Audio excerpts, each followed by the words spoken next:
कुछ समय रुक कर बोले, गुरु जी के कीर्तनीय की जड़ हरी। महापुरुषों ने जल का कटोरा मंगवाया। जहाँ महापुरुषों का स्थान था वहाँ ही ऊपर जाकर गुरु ग्रंथ साहिब जी का प्रकाश था।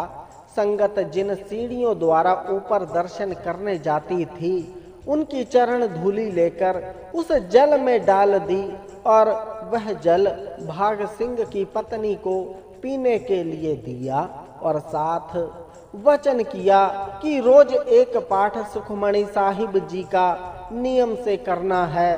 समय बीतने पर भाई भाग सिंह जी के गृह में पुत्र की देन प्राप्त हुई।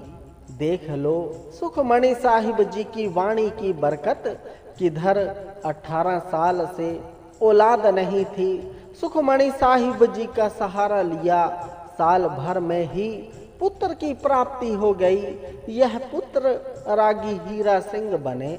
बड़ी कौम की सेवा की। एक बात याद रखना, गुरु के सिख की रेखाएं हाथों पर अथवा माथे पर नहीं है। बाबा नंद सिंह जी के सेवादार हुए हैं कवि मधुसूदन सिंह जी। एक बार वह दिल्ली में किसी मित्र के घर गए जो कि दिल्ली का बहुत बड़ा ज्योतिषी है। बातों बातों में कवि जी अपना हाथ अपने ज्योतिषी मित्र के आगे करके कहने लगे, हमारा भी हाथ देखकर बताओ क्या लिखा है। कहते हैं वह ज्योतिषी जो दिल्ली का बहुत प्रसिद्ध प्रतिष्ठित बड़ा ज्योतिषी था, उसने कवि जी का हाथ अपने दोनों हाथों में पकड़ लिया और आंखों में वैराग्यमय अश्रु आ गए। कहने लगा, कवि जी सिख की रेखाएं हाथों पर नहीं हैं। कवि जी हैरान होकर कहने लगे, क्या सिख की रेखाएं प्रभु ने कहीं अलग लिखी हैं?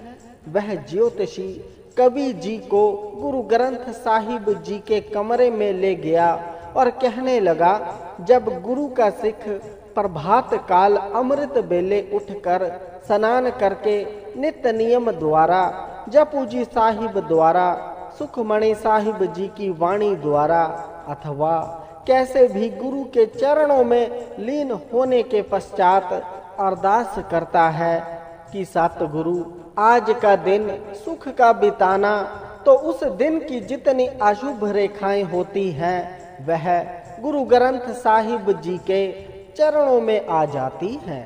दास गुरु के भरोसे एवं वाणी के भरोसे से लिख रहा है कि जो सुखमणि साहिब जी की वाणी का नेमी है, सुखमणि साहिब जी की वाणी से श्रद्धा से प्रेम करता है, जिसकी सुखमणि साहिब जी की वाणी खुराक बन गई है, उसकी अशुभ रेखाएं गुरु अपने चरणों में ले लेता है।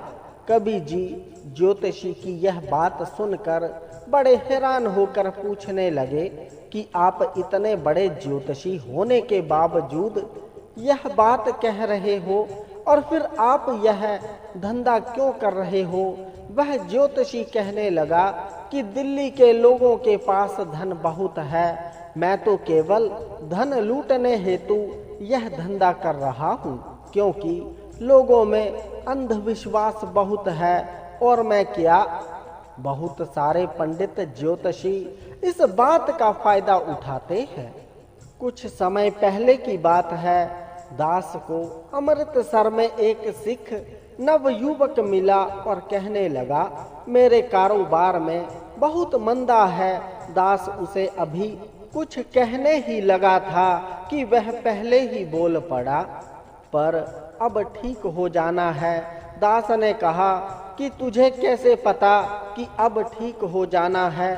वह कहते कहाँ, मैं एक सियाणे पंडित के पास गया था, मैंने उसे बताया था कि मेरे कारोबार में बहुत मंदा है, तो उसने मेरे माथे की रेखाएं देखकर बताया कि तुझसे सूर्य देवता जी थोड़ा सा नाराज हैं, इसी कारण तेरे कारोबार में मंदा है।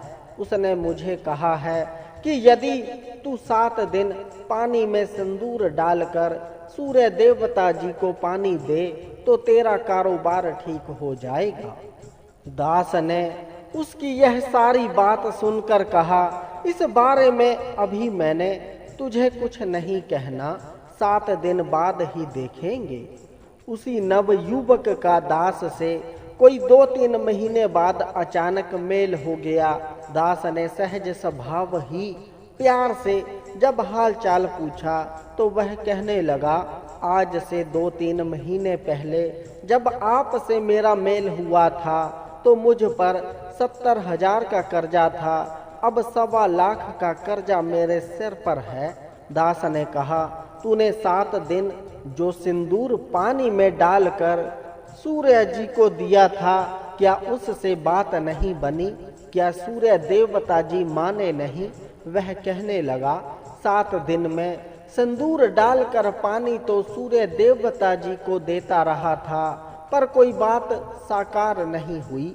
दास ने कहा, यदि तू गुरु की नाव छोड़कर किसी अन्य तरफ न जाता, अपने दुख समय, मुसीबत समय सुखमणि साहिब जी की वाणी पढ़कर गुरु जी की ओट ली होती तो तेरा यह कर्जा बढ़ने की बजाय कम हुआ होता, हो सकता है खत्म ही हो गया होता। पर अफसोस, तूने सुखमणि साहिब जी की वाणी का सहारा न लेकर दूसरे दरवाजे खटखटाए। यह सुखमणि साहिब जी की वाणी की 5वीं महानता इहलोक व परलोक के कर्म बदलने में भी समर्थ है। गुरु कृपा करे, सुखमणि साहिब जी की यह महानता पढ़कर हमारे भीतर विश्वास पैदा हो जाए कि सुखमणि साहिब जी की वाणी पढ़ने से हमारे अशुभ कर्म मिट सकते हैं, और जो देन हमारे कर्मों में नहीं भी लिखी हुई, यदि सुखमणि साहिब जी की वाणी के प्रवाह चलाकर अरदास करें तो गुरु बख्शिशों वाले खाते में से हमारा दामन भर सकता है। जो भी कोई श्रद्धा भावना से सुखमणि साहिब जी की वाणी का सहारा लेगा, उसके कर्मों को अवश्य धक्का लग जाएगा। वह गुरु से अपने अशुभ कर्म मिटा लेगा। युक्ति, मर्यादा व श्रद्धा से सुखमणि साहिब जी का आंचल पकड़ने वालों के दामन भरते हैं।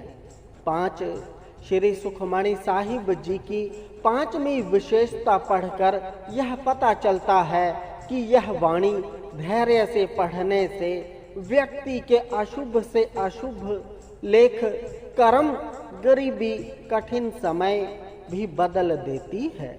यदि आप जी का गुरु साहिब जी की कृपा से कम एक पाठ श्री सुखमणि साहिब जी का नियम अवश्य बन जाए तो हमारा यह प्रयास सफल होगा।